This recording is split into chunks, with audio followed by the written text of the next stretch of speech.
Check. So here's my dirt road. And the bivouac's way over here. Say, those guys rode me clear across the map. Take it easy, you'll get back. But first, let's make sure you've identified the right road. Look along that road and find another sign. Bridge over an intermittent stream, it says here. How about proving it?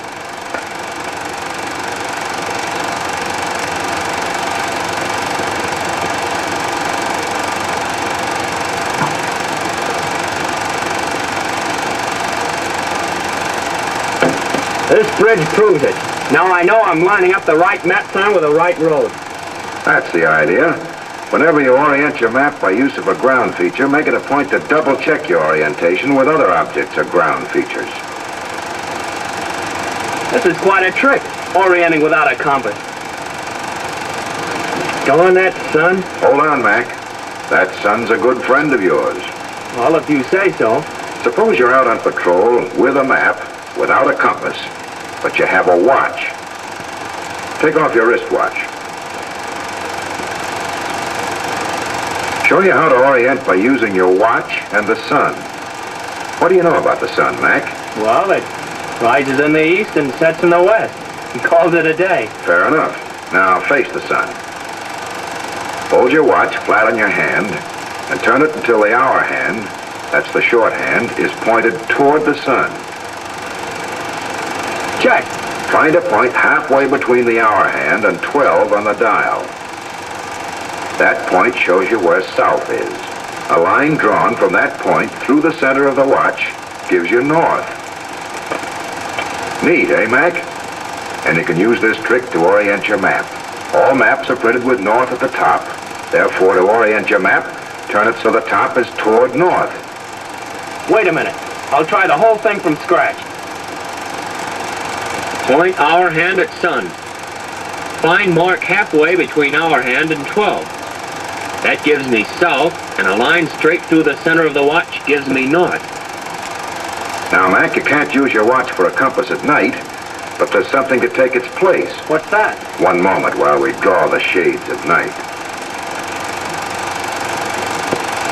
Still with us, Mac? Right here. And you have no compass? Check. But if you knew how to find north... Well, if I could find north, I'd still be in business. Well then, let's use the stars. That's what they're up there for. Gosh, look at them. Millions of them. And they're all the same. See one and you've seen them all. Show you where you're wrong, Mac. Know the Big Dipper? Sure, everyone knows the Big Dipper.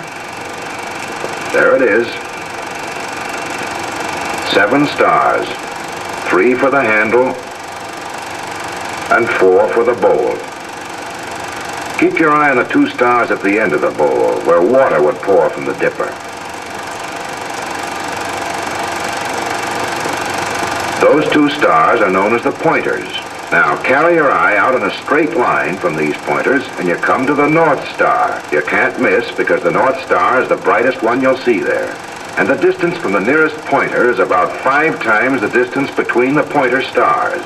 1, 2, 3, 4, 5. Oh, what do you know? Now remember, Mac, the Big Dipper isn't always in the same position. This old ball of mud we live on is always on the move. But even though the Big Dipper revolves about the North Star, those 2 pointer stars always are lined up on it. Most important of all, that North Star is almost directly above the North Pole. And what more do you want for quick, accurate orientation at night when you're north of the equator? Sounds good to me. Okay, let there be light. Got all that straight in your mind, Mac? Check. But, Don't worry about your bet. You'll make it in plenty of time. Now, do you know where you are on the map? yeah. I'm right here on this bridge on the road that I identified.